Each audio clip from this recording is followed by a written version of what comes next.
لا الہ الا اللہ محمد رسول اللہ. مگر پھر بھی یہ نہیں کہہ رہے کہ میں صبر کروں گا، کہہ رہے ہیں کہ جتنے لوگ دنیا میں ہیں نا جو اللہ کی خاطر صبر کرتے ہیں، میں بھی ان کا ایک فرد، ان کے افراد میں سے ایک فرد بننے کی کوشش کروں گا.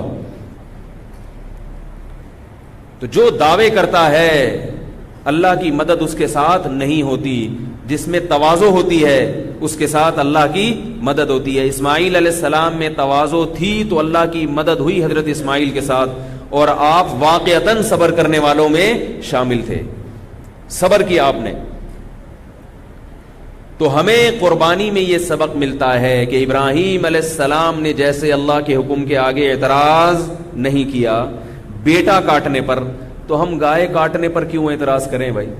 تو جتنے بھی معیشت کے ماہرین ہیں، اکنامکس کے ماہرین ہیں، ہم ان کو کہہ سکتے ہیں کہ آپ کے اکنامکس کے اصول ایک جگہ، مگر یہ کائنات یہ کس کی ہے؟ یہ آپ کی نہیں ہے. یہ کس کی ہے بھائی؟ یہ اللہ کی ہے. جو بنانے والا ہے اس کو خوش کرنا پہلے ضروری ہے، کیونکہ وہی ہے جو اس کائنات میں ہمیں رزق دے رہا ہے، وہی ہے جو آسمان سے بارشیں برسا رہا ہے. یہ بھی تو ہو سکتا تھا نا ابراہیم علیہ السلام اگر نقل کفر نباشت بیٹے کو نہ کاٹتے تو اللہ ویسے بھی تو بیٹے کو موت دے سکتا تھا. اللہ کے ہاتھ میں تھا یا نہیں تھا؟ تو اللہ یہ کہہ سکتے ہیں کہ تم ان جانوروں کو نہیں کاٹو گے، میں ویسے بھی ان جانوروں کی نسل روک سکتا ہوں. یہ پیدا بھی تو اللہ نے کیے ہیں. کوئی بیماری لگا دے اللہ ان جانوروں میں، ان کی نسل روک دے تو ہم تھوڑی پیدا کر سکتے ہیں. اور ہمیں ایک سبق یہ ملتا ہے کہ جیسے ابراہیم نے اپنے بیٹے کو ذبح کرنے کے لیے لٹایا تو سب سے زیادہ برکت کس کی نسل میں ہوئی ہے؟ ابراہیم علیہ السلام کے اس بیٹے اسماعیل کی نسل میں ہوئی ہے سب سے زیادہ برکت. اسی میں محمد صلی اللہ علیہ وسلم پیدا ہوئے. اور عجیب بات ہے کہ نبی نے فرمایا انا ابن الذبیحین، میں دو ذبیحوں کا بیٹا ہوں. محمد صلی اللہ علیہ وسلم نے فرمایا. ذبیح کہتے ہیں جس کو ذبح کیا جاتا ہے، یعنی میری نسل میں دو باپ ایسے ہیں جو اللہ کے لیے ذبح ہوئے ہیں. آپ کہہ سکتے ہیں ذبح ہوتے تو پھر پیدا کیسے ہوئے نبی صلی اللہ علیہ وسلم؟ ہوا یہ کہ آپ صلی اللہ علیہ وسلم کے دادا عبد المطلب، انہوں نے نظر مانی تھی، منت مانی تھی کہ اللہ نے ابرہا کے لشکر سے اگر بیت اللہ کو بچا لیا تو میں اپنے بیٹے عبداللہ کو ذبح کروں گا اللہ کی راہ میں. اور آپ کے بیٹے عبداللہ کس کے والد تھے؟ محمد صلی اللہ علیہ وسلم. اللہ نے بچا لیا بیت اللہ، اب بیٹے کو ذبح کرنے کا وقت آیا، لوگ جمع ہوئے، لوگوں نے کہا یہ تو بڑا مسئلہ ہوگا. تو پھر مشورہ یہ ہوا، عربوں میں نا کچھ خصوصیات تھی بہت اچھی، کافر ہونے کے باوجود دو نمبری نہیں تھی. اللہ نے قریش میں نبی کو بھیجا ہے، حالانکہ وہ بڑے سخت ظالم لوگ تھے، مگر اس کے باوجود اللہ نے امامت کے لیے قریش کا انتخاب کیوں کیا؟ ان میں دو نمبریاں نہیں تھیں، زبان کی پاسداری تھی. جبکہ جو منافقین تھے مدینہ میں یہودی، وہ اہل کتاب تھے مگر ان میں دو نمبریاں تھیں.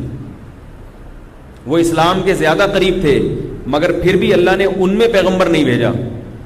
دو نمبر قوم جو ہے نا، دو نمبر، زبان دے کے مکر جائے، وعدہ کر کے بات بدل دے. آپ آج پیسوں کا لین دین کسی سے کر کے دیکھیں، جب پیسے لینے کا وقت آئے گا ایسے حدیثیں سنائے گا آپ کو، درود شریف بھی پڑھے گا اور سیروزے کے سرٹیفکیٹ بھی دکھائے گا آپ کو. جب پیسے دینے کا وقت آئے گا تو پھر دیکھیں اس کی. عرب دو نمبر نہیں تھے. عبد المطلب مشرک تھے مگر منت کو پورا کرنا انہوں نے ضروری سمجھا. اب مشورہ یہ ہوا تو لوگوں نے کہا کہ ایک انسان کی دیت 100 اونٹ ہے. ایک انسان کی دیت کتنی ہے؟ خون ہو جائے نا تو اس کا بدلہ 100 اونٹ. تو اپنے بیٹے کو ذبح کرنے کے بجائے اس کے بدلے میں 100 اونٹ قربان کر دو. یہ 100 اونٹ اس زمانے میں معمولی چیز نہیں تھی، اونٹ مہنگی ترین چیز سمجھی جاتی تھی. تو عبد المطلب نے عبداللہ کے بدلے میں 100 اونٹ اللہ کی راہ میں نہر کیے ہیں کہ میں اللہ کو بیٹا نہیں دے رہا مگر بیٹے کا بدلہ دے رہا ہوں، قیمت دے رہا ہوں. تو نبی صلی اللہ علیہ وسلم کے والدین میں ایک اسماعیل اور ایک عبداللہ، یہ دو ایسے ہیں جو اللہ کے لیے ذبح ہونے کے لیے، ایک تو ذبح ہونے کے لیے لیٹ گئے تھے اور ایک ذبح ہونے کی منت تھی مگر اس کا عوض دے دیا گیا. تو آپ صلی اللہ علیہ وسلم نے فرمایا میرے باپ دادا میں دو ایسے گزرے ہیں جو اللہ کے لیے گویا ذبح ہو چکے ہیں. اس سے بھی پتہ چلتا ہے کہ باپ دادا میں قربانی ہو تو اس کا بھی بدلہ اولاد کو، بولو بھائی، ملتا ہے. دو قربانیاں تھیں نا اوپر، تو اس لیے اللہ تعالیٰ نے اس خاندان کو کیا دیا؟ محمد صلی اللہ علیہ وسلم. یہ بلڈ میں یہ چیز آتی ہے. تو کہاں سے کہاں بات چلی گئی؟ تو جو یہ کہتے ہیں کہ اکنامکس کے ماہرین کے قربانی میں یہ ہے، اب آپ دیکھیں میڈیا خبریں اڑا رہا ہے کہ وہ کون سا وائرس پھیلا ہوا ہے، کانگو وائرس. پورے سال جانور قصائی کے پاس جاتے ہیں، اس وقت کوئی وائرس نہیں ہوتا. اور اس طرح کی بھی خبریں میڈیا پہ اچھالی جا رہی ہیں. وہ کوئی غریب مجھے لوگ بتاتے ہیں، میں نہیں دیکھتا، وہ بتاتے ہیں غریب ہے، اس کے گھر میں چولہا نہیں جل رہا، کوئی بیوہ عورت ہے، ہائے ہائے ایک صاحب محلے میں 10 لاکھ کا بیل لے کر آ رہے ہیں، تو بتایا جا رہا ہے یہ 5 لاکھ اس کو دے دیتے تو کتنا اچھا ہوتا. تو میں نہیں کہہ رہا آپ 20 لاکھ کا بیل ذبح کریں، آپ کر لیں 5 لاکھ کے زیادہ کر لیں تاکہ گوشت زیادہ ملے آپ کو. لیکن یہ جو مقصد ہے، اس کا مقصد کیا ہے؟ قربانی کے فلسفے کو غلط ثابت کرنا. ہم جانور ذبح کر کے ابراہیم علیہ السلام کی سنت کو زندہ کرتے ہیں اور ہم یہ بتا دیتے ہیں کہ ہم صرف اللہ کے حکم کو دیکھتے ہیں. ماہرین کی مہارت اور ان کی جو فلسفیانہ موشگافیاں ہیں ان سے ہم متاثر نہیں ہوتے. اور جیسے اسماعیل کو ذبح کرنے کے لیے لٹایا، حضرت ابراہیم کا خیال یہ تھا کہ میرے اس بیٹے کی نسل ہمیشہ کے لیے ختم ہو جائے گی، مگر اللہ نے ابراہیم علیہ السلام کے اسی بیٹے میں سب سے زیادہ برکت رکھی. تو ہم بھی جانور کو جب کاٹتے ہیں تو اعداد و شمار کے جو ماہرین ہیں، اگر آپ کیلکولیشن کریں تو لگتا یہ ہے کہ یہ نسل بھی ختم ہو جائے گی. گائے ایک بچہ دیتی ہے سال میں، اور بکری زیادہ زیادہ 2 سے 3 بچے دے دیتی ہے، مگر اتنا کٹتا ہے، اتنا کٹتا ہے، نسل ختم ہونے کا نام نہیں لے رہا. آپ ابھی بھی سوراب کوٹ کی منڈی چلے جائیں، میں تو کل ہو کر آیا ہوں نا، تیرتا ہوا آیا تھا، بارشیں جس حساب سے ہو رہی ہیں، تیرتا ہوا آیا تھا، تیرتے ہوئے گئے ہیں اور تیرتے ہوئے آئے ہیں. رش لوگوں کا، لوگ پھر بھی کاٹ رہے ہیں جانور. تو یہ تو ہے کہ اللہ نے ابراہیم علیہ السلام، اور یہ کتنی بڑی ابراہیم علیہ السلام کی قربانی تھی کہ اس کے بدلے میں ہمیں بھی ایک منفرد نوعیت کی عبادت کا موقع مل گیا. یہ عبادت کی ایک ایسی قسم ہے جو دنیا کے کسی دوسرے مذہب میں نہیں پائی جاتی. پائی جاتی تھی، یہودیوں میں بھی قربانی تھی، جانور قربان کرنا، عیسائیوں میں بھی تھی، مگر ان کے جو عقل پرست لوگ ہیں نا، جیسے ہمارے بھی آج کل ایک مارکیٹ میں آ رہے ہیں، سمجھتے ہوں گے کون ہے وہ، تو ان کے جو عقل پرست لوگ ہیں انہوں نے عقلی لاجک بیان کر کر کے اس قربانی کے حکم میں تحریف کر دی. عیسائیوں کو بھی حکم تھا جانور ذبح کرنے کا، یہودیوں کو بھی حکم تھا، انہوں نے اسی قسم کے فلسفے پیش کر کر کے قربانی کا سارا فلسفہ ہی ختم کر دیا. اب ان کے یہاں نہیں ہے، اس لیے وہ ہم پہ حیران ہوتے ہیں کیا کر رہے ہیں بھائی.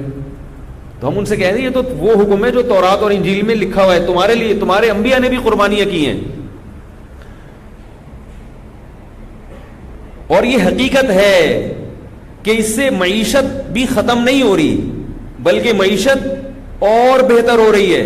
جو خطرات تھے نا وہ کیلکولیٹر کی حد تک ہیں، وہ آپ جب جمع تفریق کریں، جو عملی طور پر جو نظر آ رہا ہے، لاکھوں غریبوں کا چولہا جلتا ہے اس سے. یہ جو منڈی میں لوگ کھڑے ہوئے ہیں جانور لا کے، یہ بیچارے اکثر ان میں قوم کے وہ پست لوگ ہیں کہ اگر جانور کی خریداری نہ ہو تو ان کے گھروں کا چولہا نہ جلے. میں 3-4 سال پہلے اندرون سندھ کسی گاؤں میں میرا جانا ہوا، تو کسی بیچارہ گنوار دیہاتی بالکل ان پڑھ جاہل، اس کے گھر میں گیا تو میں نے اس کا گھر بڑا اچھا دیکھا، بڑا اچھا گھر، اس کا ایئر کنڈیشن لگا ہوا ہے اور بہت اچھی ہنسی خوشی زندگی اس کی گزر رہی. میں نے کہا تمہیں آتا واتا تو کچھ بھی نہیں ہے، تم اتنا پیسہ کہاں سے کماتے ہو؟ وہ کہنے لگا میں سعودی عرب میں جاب کرتا تھا، وہاں سے جاب چھوڑ کر آیا ہوں. میں نے کہا کیوں چھوڑی اتنی اچھی جاب؟ کہہ رہے میں نے کیا کیا کہ 4 کٹے لے کے پالے اپنی زمین میں, کراچی میں منڈی میں لے جا کے بیچ دیے, تو اتنا پروفٹ ہوا کہ میرا پورا سال اسی سے آرام سے گزر جاتا ہے, میں گھر بیٹھ کے کھاتا ہوں.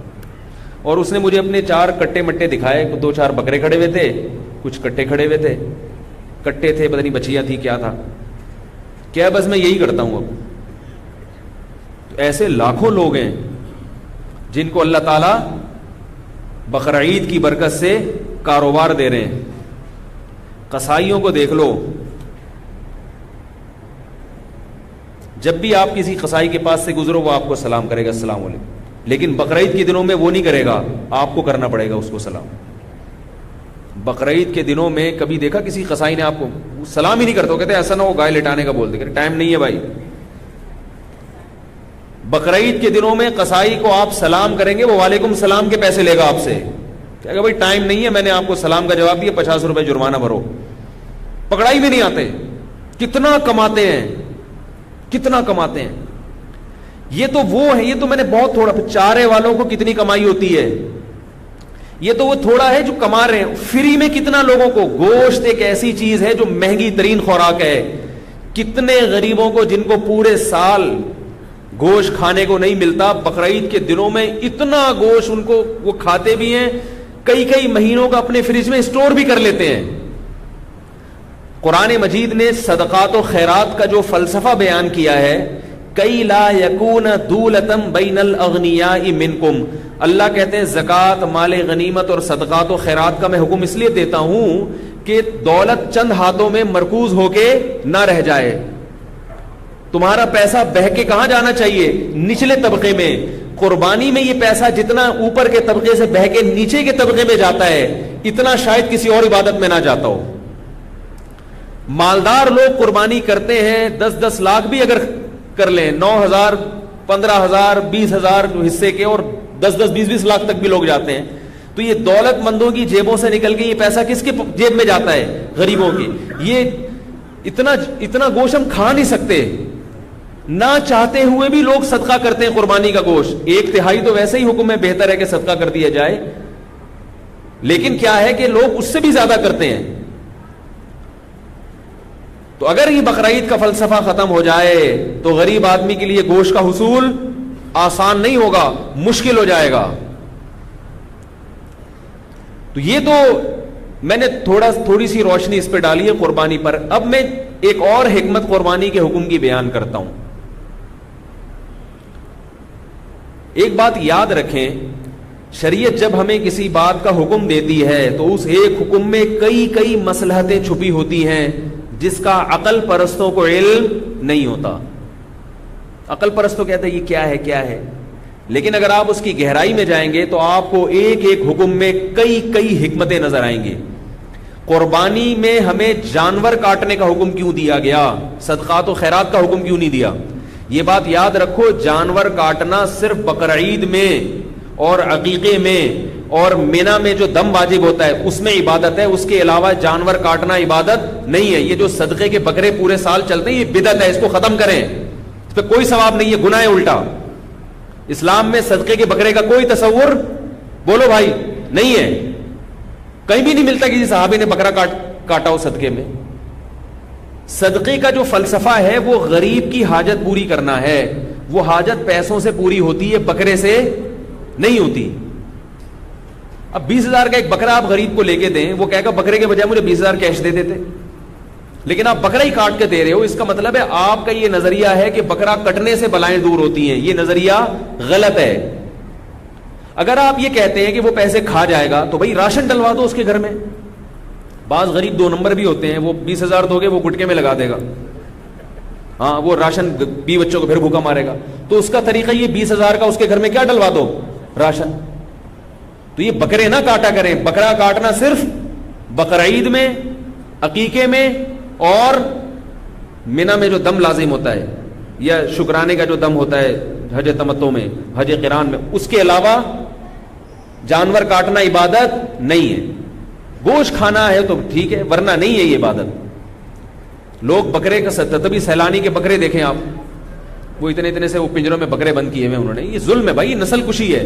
جب اللہ کے حکم کی خاطر آپ جانور کاٹیں گے تو برکت ہوگی, اللہ کے حکم سے ہٹ کے کاٹیں گے تو برکت نہیں ہوگی, برکت ختم ہوگی.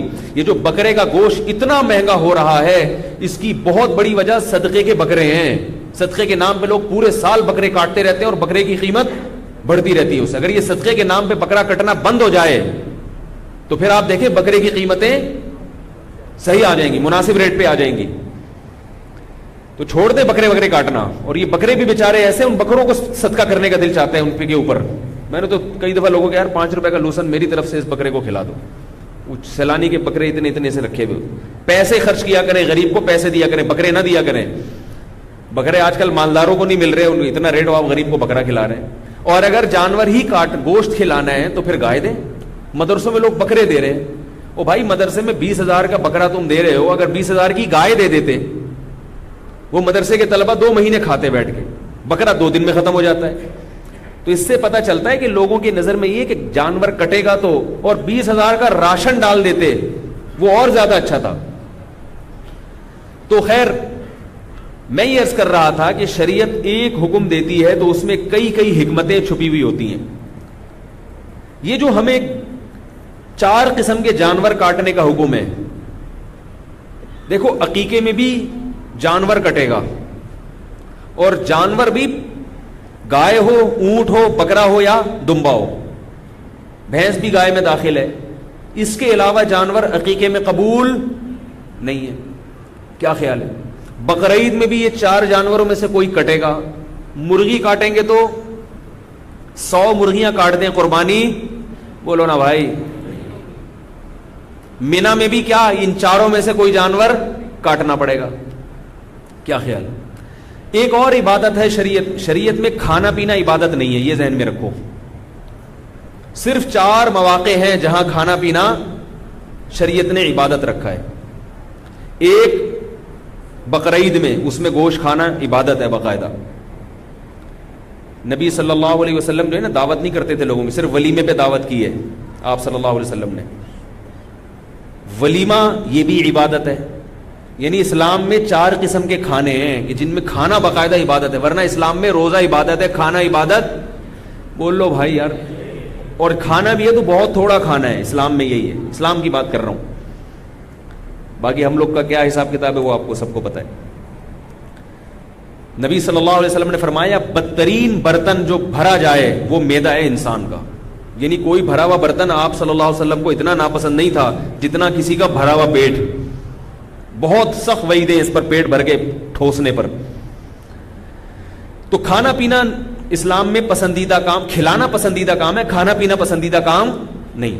اب کھا رہے ہیں, حضرت جی کی یاد میں کھا رہے ہیں, اور عید میلاد النبی پہ کھا رہے ہیں, اور اللہ کی محبت میں بھی کھا رہے ہیں, نبی کی محبت میں. تو نبی کی محبت میں وہ کام کرو جو نبی نے کیا. نبی نے کھا کے تھوڑی محبت کا اظہار کیا, نبی تو روزہ رکھ کے اظہار کیا ہے نا.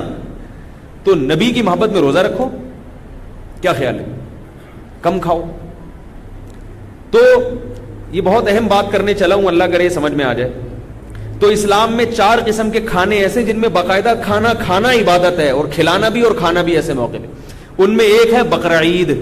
کیا خیال ہے نا اس میں؟ تو نبی صلی اللہ علیہ وسلم نے گوشت اس کا شوق سے تناول فرمایا, اور بقرعید میں آپ صلی اللہ علیہ وسلم کچھ بھی نہیں کھاتے تھے اس وقت تک جب تک قربانی کا گوشت نہیں. یعنی کیونکہ اللہ کی طرف سے دعوت ہے, آپ کا میزبان یہ چاہتا ہے نا کہ آپ جب اس کے دسترخوان پہ بیٹھیں تو پہلے سے پیٹ آپ کا بالکل خالی ہو.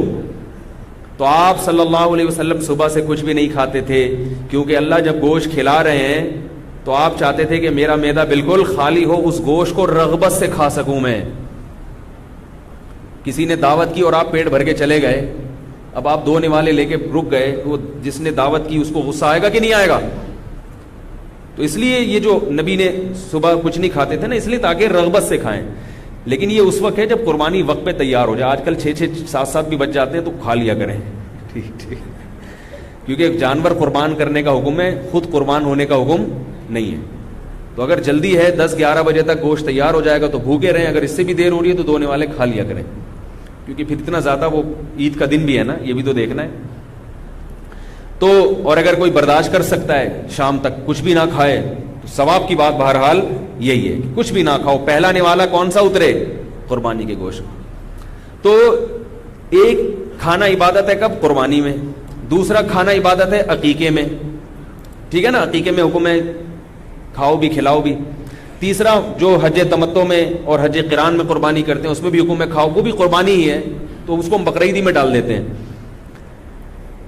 تو اور چوتھی عبادت ہے ولیمے میں. ولیمے میں بھی حکم ہے اولم ولو بشاتن، فرمایا ایک بکرا ہی کیوں نہ ہو ولیمہ ضرور کرو. اس میں بھی تذکرہ کس کا آ گیا؟ بکرے کا، یا گائے کر لو اس میں. تو 4 قسم کے کھانے اسلام میں، ان میں قدر مشترک کیا ہے؟ سب میں گائے، بکرا، اونٹ، دمبا. نہیں آ رہی بات؟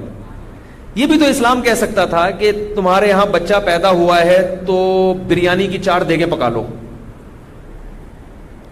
چکن بریانی کی. کہہ سکتا تھا نا اسلام. یہ دال چاول کھلا دو لوگوں کو. کیا خیال ہے؟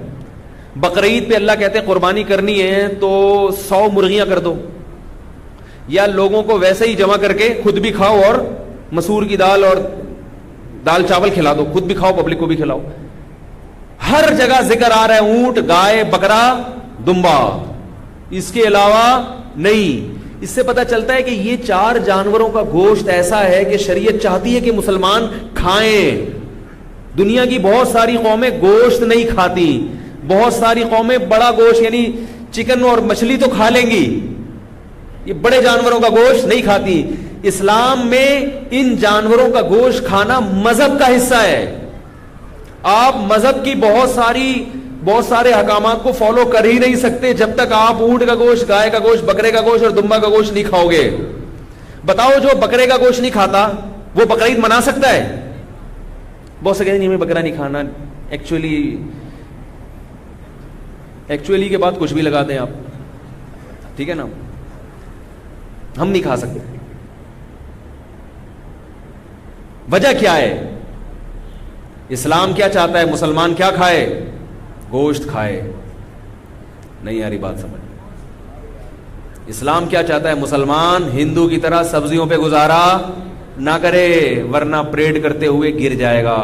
جیسے کہ واگا بارڈر پہ ہندو فوجی جب پریڈ کرتے ہیں اور وہ پاؤں کی ٹاپ زمین پہ مارتے ہیں، یوٹیوب پہ دیکھ لو، کئی فوجی گر چکے ہیں. پاکستانی فوجی الحمدللہ نہیں گرتے. فرق کیا ہے؟ میں واگا بارڈر گیا تھا ابھی پچھلے ہفتے، میں نے وہاں پاکستانی فوجی دیکھے اتنے لمبے لمبے. ایک کے ساتھ تو سیلفی بھی میں بناتا نہیں سیلفی، لیکن میں نے کہا یار اس کے ساتھ بناؤں گا. میں اتنا لمبا آدمی میں نے زندگی میں دیکھا نہیں. اور اس نے بتایا کہ اس سے بھی بڑا ایک لمبا ہے، وہ کہیں گیا ہوا تھا ورنہ ہم اس کو پکڑ کے لا رہے تھے. سارے قوم کے لمبے لمبے اس کے گھٹنے تک آ رہے تھے. ان کے فوجی اتنے، واگا بارڈر پہ دیکھو، ان کے اتنے ہندو اتنے لمبے نہیں ہوتے، ہو نہیں سکتے بھائی. دال چاول کھانے والا اتنا قد، اور اس کی پاؤں کی ٹاپ میں اتنا دم نہیں ہوتا جو کھیرے ککڑیاں کھاتا ہے. اس دم کے لیے ضروری ہے گوشت، چکن کا نہیں. چکن کا گوشت کو تو شریعت گوشت ہی نہیں مانتی ہے گوشت وہ بھی. لیکن اللہ نے ہمیں کیا کہا؟ ولیمہ بھی کرنا ہے تو دمبا کٹے گا، اونٹ کٹے گا، گائے کٹے گی یا بکرا کٹے گا. چکن ولیمہ اسلام میں نہیں ہے. آپ کر لیں، جائز ہے. اسلام میں چکن کا ولیمہ بولو بھائی نہیں. جائز وہ بھی ہے، ولیمے کی سنت ادا ہو جائے گی، مگر سنت پوری کب ہوگی؟ کیونکہ حدیث میں کیا آتا ہے؟ ولو بشاتن، بکرا کاٹو، بکرا کاٹو، گائے کاٹو، مطلب وہ جنس تو ایک ہی ہے نا. بچہ پیدا ہوا، لڑکا ہے تو 2 بکرے یا گائے کے 2 حصے، لڑکی ہے تو گائے کا 1 حصہ، اونٹ کا 1 حصہ، یا 1 بکرا یا 1 دمبا. 100 مرغیاں کر لو گے، عقیقہ قبول. آپ لوگ بول کے گائے کھاتے تو یہ نہ ہوتا حال آپ کا. لگتا ہے مرغی کھاتے ہیں، گائے کھاؤ گے تو جان آئے گی جسم میں، بات کرو گے.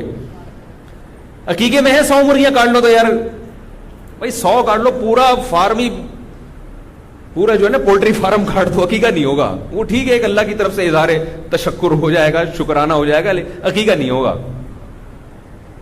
وجہ اس کی ہے کہ یہ جو 4 قسم کے جانور ہیں نا، ان کے گوشت میں جو دم ہے وہ مرغی میں، کبوتر میں، فاختہ میں، بٹیر میں نہیں ہے. کسی ڈاکٹر سے پوچھ لیں ان کا جو پروٹین کا ریشو ہے اور اس میں جو گرمی ہے، شدت ہے، وہ دوسرے جانوروں میں نہیں ہے. لحم کہتے ہیں التحام, التحام عربی کہتے ہیں شدت, جسے کھا کے طبیعت ایک دم بھناٹ ہو جائے, دماغ جو ہے نا آدمی کا میٹر گھوم گیا, کہتے ہیں میٹر گھوم گیا میرا. چکن کھا کے میٹر نہیں گھومتا, گائے کھا کے بولو بھائی میٹر گھوم جاتا, میٹر گھوم جاتا ہے گائے کھا کے. مچھلی کھا کے, مچھلی میں ٹھیک ہے وٹامنس بہت ہوتے ہیں, مگر مچھلی کھانے والوں کے مکے میں وہ طاقت نہیں ہوتی جو گائے کھانے والوں کے. ایک صاحب مجھے کہنے لگے دیکھو بنگلہ دیشی لوگ اتنی مچھلی کھاتے ہیں, کتنے صحت مند ہوتے ہیں. میں نے کہا افغانی مچھلی نہیں کھاتے, دمبا کھاتے ہیں. بنگلہ دیش کو اور افغانستان کو ساتھ کھڑا کر کے دیکھو, 2 منٹ میں مچھلی اور دمبے کا فرق سامنے آ جائے گا.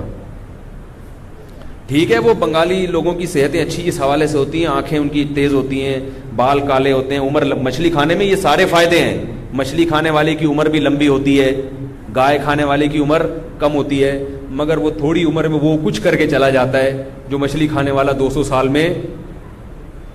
ٹیپو سلطان نے کہا تھا شیر کی 1 دن کی زندگی گیدڑ کی 100 سال کی. میں خدا نخواستہ بنگلہ دیشی لوگوں کا مذاق نہیں اڑا رہا, بنگلہ دیش کے لوگ اسلام کے لیے ان کی بہت زیادہ قربانیاں ہیں, اور میں نے دیکھا ہے تبلیغ میں اور ہر میدان میں آگے ہوتے ہیں, اس لیے کہ مچھلی کے علاوہ بھی چیزیں کھاتے ہیں, اور مچھلی کے علاوہ بہت ساری چیزیں جو انسان کو بہادر بنانے میں, ورنہ گوشت تو انگریز بھی کھاتے ہیں, تو صرف اتنا نہیں ہے, اس کے علاوہ چیزیں بھی ہیں.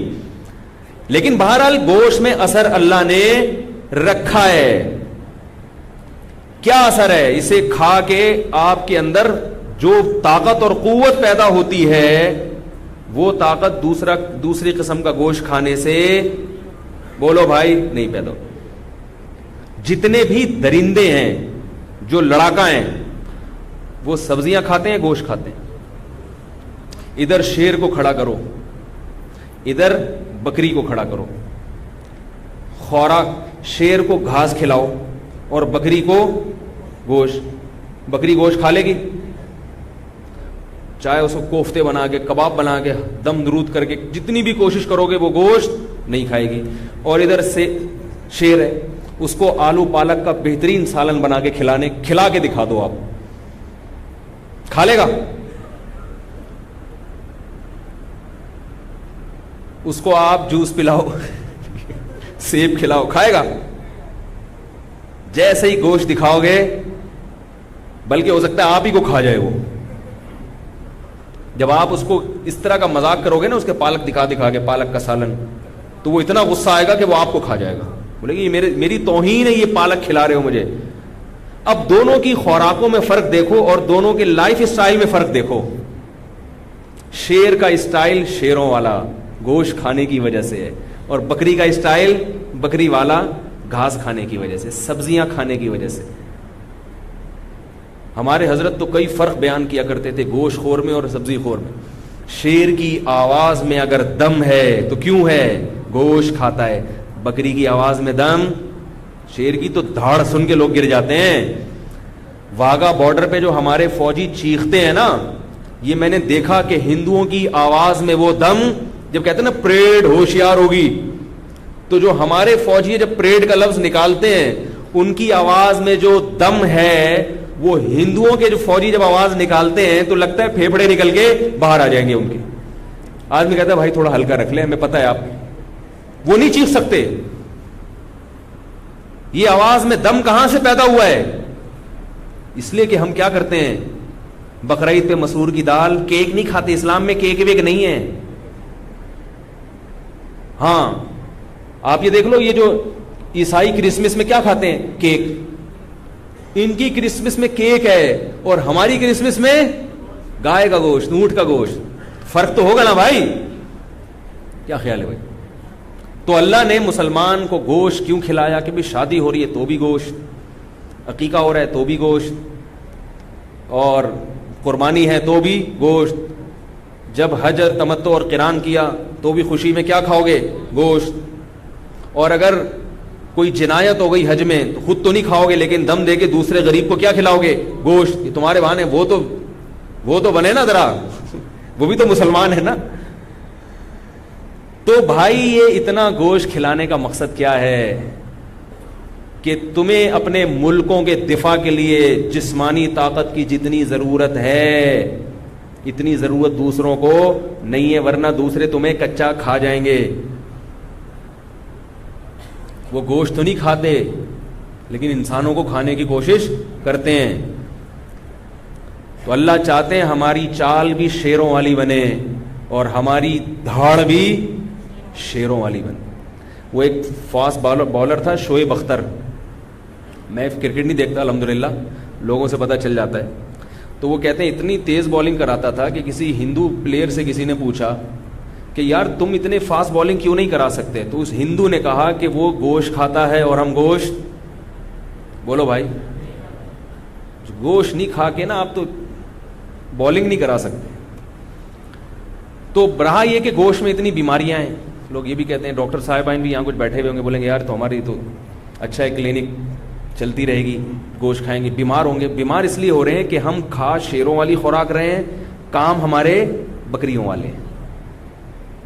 تو جب آپ کھائیں گے شیر والی خوراک اور کام آپ کیا کریں گے بکریوں والے، تو پھر وہ ظاہر ہے بیماریاں پیدا ہوں گی، کولیسٹرول بڑھے گا، کیا خیال ہے، ہارٹ اٹیک ہوگا، مسائل کھڑے ہوں گے. تو اللہ کہہ رہے ہیں کھاؤ بھی گوشت اور کام بھی کیا کرو، وہ کام کرو جو گوشت.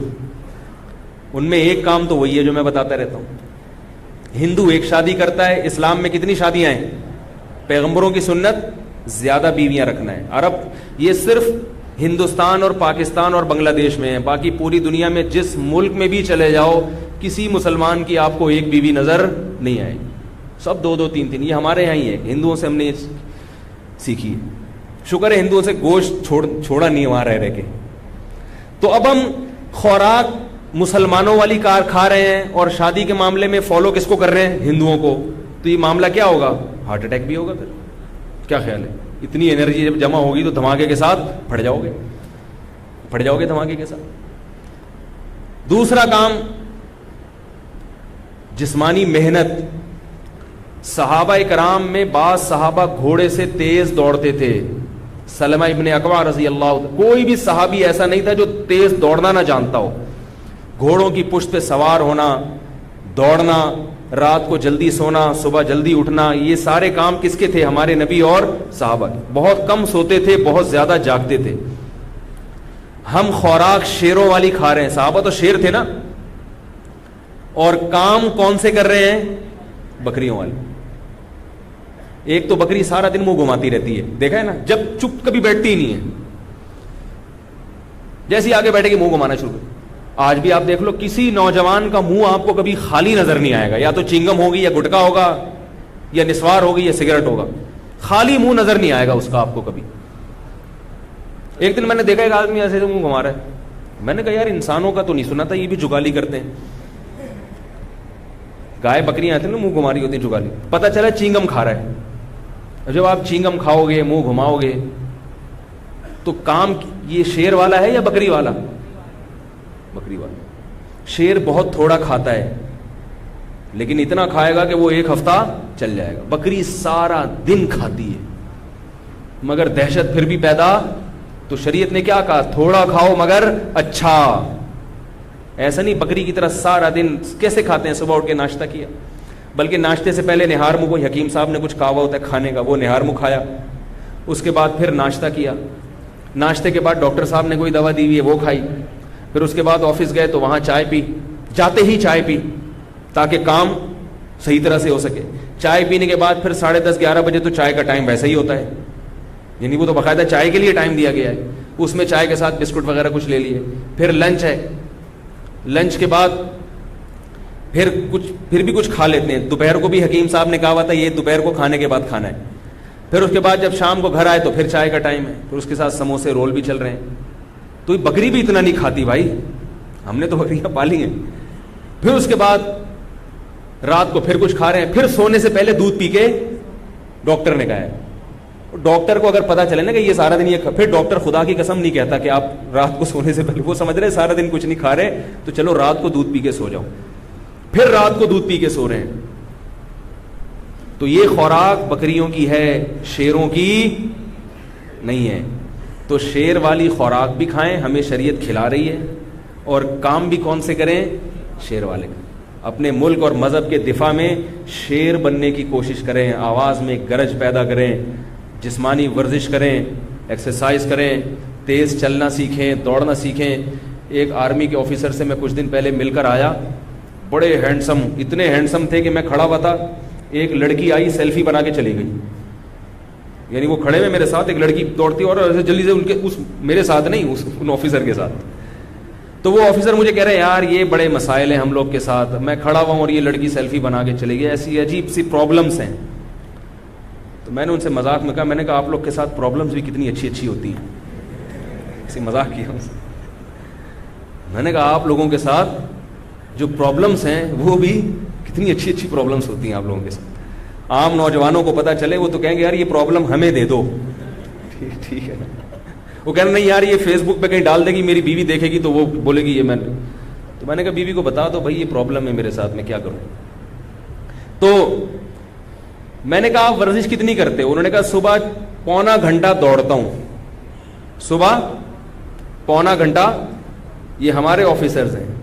ہندوؤں میں الحمدللہ اتنا دم بولو بھائی نہیں, یہ گوشت کھانا پڑتا ہے بھائی اس کے لیے.